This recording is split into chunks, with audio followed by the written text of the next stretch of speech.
Good morning students. आज हम अपना सेक्शन बी या पार्ट बी शुरू कर रहे हैं। हम पार्ट ए के चारों जो यूनिट्स थे, जो आपकी राइटिंग, जितनी भी हमारी जो स्किल्स हैं, राइटिंग, लिसनिंग, स्पीकिंग, रीडिंग, ये सारी स्किल्स हम कंप्लीट कर चुके हैं। आज से हम अपना सेक्शन बी या पार्ट बी शुरू कर रहे हैं। फर्स्ट यूनिट से शुरू कर रहे हैं, द लर्नर एंड लैंग्वेज। सबसे पहला टॉपिक है उसमें आपका nature of the learner. Learner यानी कि अधिगमकर्ता, लर्नर यानी कि जो सीख रहा है, उसकी हम बात कर रहे हैं।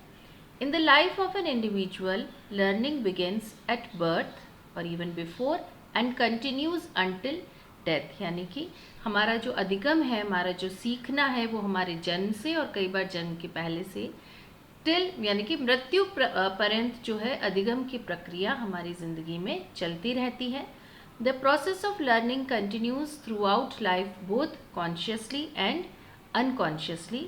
अधिगम की जो प्रक्रिया है ये जीवन पर्यंत चलती रहती है, चाहे हम कॉन्शियस हो या फिर अनकॉन्शियस हो, यानी कि चेतन अवस्था या अचेतन अवस्था, दोनों ही में अधिगम जो है वो निरंतर चलता रहता है। Every learners personality, needs, aspirations and interests are different as they come from different environments, family backgrounds and communities. जितने भी अधिगम करता है या जितने भी सीखने वाले हैं, या अगर हम इनको अपनी कक्षा के परिप्रेक्ष्य में देखें तो जितने भी विद्यार्थी हैं उन सभी का व्यक्तित्व, उनकी ज़रूरतें, उनकी रुचियाँ, उनकी आकांक्षाएं, सब कुछ अलग अलग होता है, क्योंकि वो अलग माहौल से आते हैं। सबका फैमिली बैकग्राउंड अलग होता है, सबके अपने जो सामाजिक रीति रिवाज हैं वो सभी के अलग अलग होते हैं। तो जो लर्नर्स हैं उन सब में कुछ ना कुछ डिफरेंट होता है। Thus, we find a variety of learners in a class, and every student should be treated and motivated according to his or her personality. क्योंकि जितने भी अधिगम करता है या जितने भी सीखने वाले हैं या जितने भी विद्यार्थी हैं, वो अलग अलग जगह के, अलग अलग पारिवारिक बैकग्राउंड के, अलग अलग एनवायरनमेंट, अलग अलग पर्सनैलिटी के हैं, उनके इंटरेस्ट अलग अलग हैं। तो हमें भी क्लास में इन चीज़ों का ध्यान रखना चाहिए और उन्हें उसी के अकॉर्डिंग उन्हें पढ़ाना चाहिए, यानी कि हर एक की पर्सनैलिटी को ध्यान में रखते हुए हमें उनको पढ़ाना चाहिए। 3 तरह के लर्नर्स हैं आपके कोर्स में, काइंड्स ऑफ लर्नर्स जो हैं। सबसे पहले फर्स्ट जनरेशन लर्नर्स, फिर यंग लर्नर्स और तीसरा है बिगिनर्स। सबसे पहले first generation learners. First generation learners are those who are the first from their family to come to school. यानी कि ऐसे लर्नर्स जो अपनी फैमिली में स्कूल जाने वाले सबसे पहले हैं। अभी भी ऐसे बहुत सी फैमिलीज़ हैं जो कभी स्कूल नहीं गई हैं, लेकिन बदलती परिस्थितियों के आधार पर या जैसे जैसे समय बदल रहा है, अब पेरेंट्स अपने बच्चों को पढ़ने भेज रहे हैं। तो ऐसे बच्चे जो अपनी फैमिली में पहले हैं स्कूल जाने के लिए, उनको हमने नाम दिया है first generation learners. Such learners have great aspirations and are very eager to learn new things, क्योंकि वो अपने परिवार में सबसे पहले होते हैं स्कूल जाने के लिए, तो उनमें अलग ही आकांक्षाएं होती हैं और बहुत उत्सुकता होती है नई चीज़ों को सीखने की। Such learners do not have anyone in their family to support them in their schooling. ऐसे बच्चों को घर पे सपोर्ट नहीं मिल पाता, क्योंकि परिवार वाले कभी स्कूल नहीं गए, तो वो उन्हें किसी तरह का मशवरा या उनके जो पढ़ाई का जो पैटर्न है उसको समझाने में या समझने में किसी भी तरह की सहायता उनकी नहीं कर पाते हैं। तो उन्हें घर से अपनी स्टडीज़ को लेकर कोई विशेष सपोर्ट नहीं मिल पाता है। They need the care and attention of the teachers to help them overcome their hesitation and learning problems.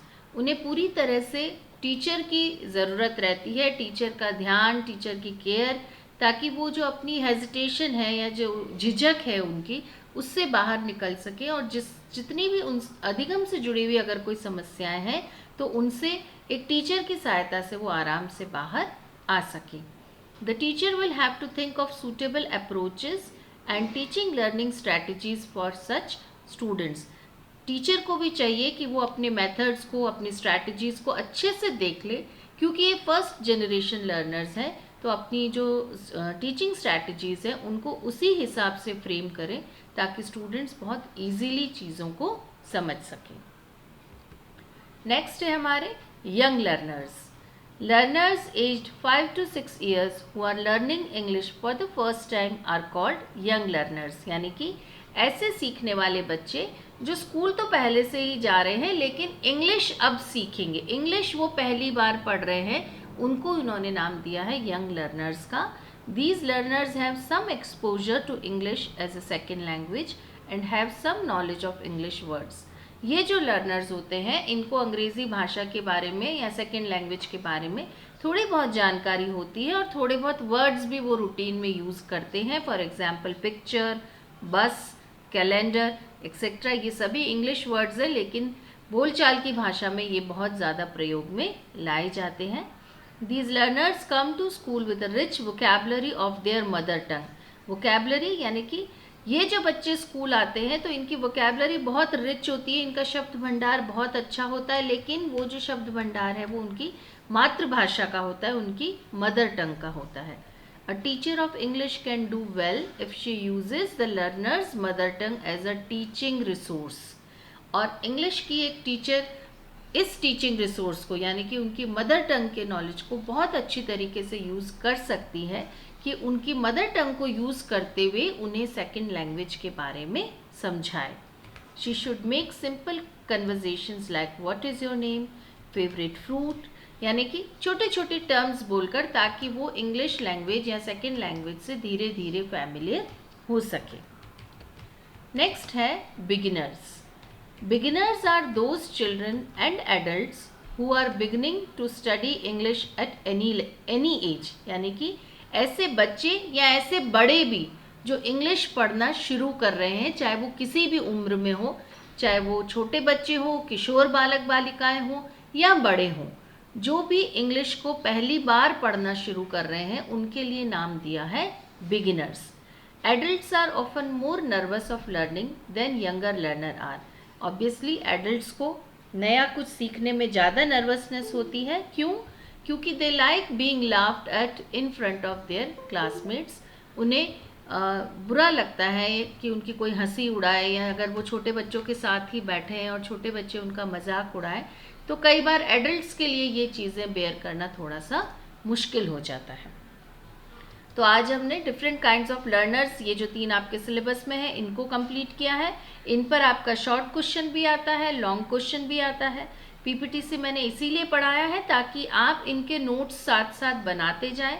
ये क्वेश्चन शॉर्ट में भी पूछा जा सकता है और किसी एक लर्नर के बारे में शॉर्ट में पूछा जा सकता है और लॉन्ग क्वेश्चन भी इस पर बन सकता है। तो आई एम श्योर कि आपको काइंड्स ऑफ लर्नर्स समझ में आ गया है और चाहूँगी कि साथ ही साथ आप इसके नोट्स भी बनाते जाएं। Thank you so much.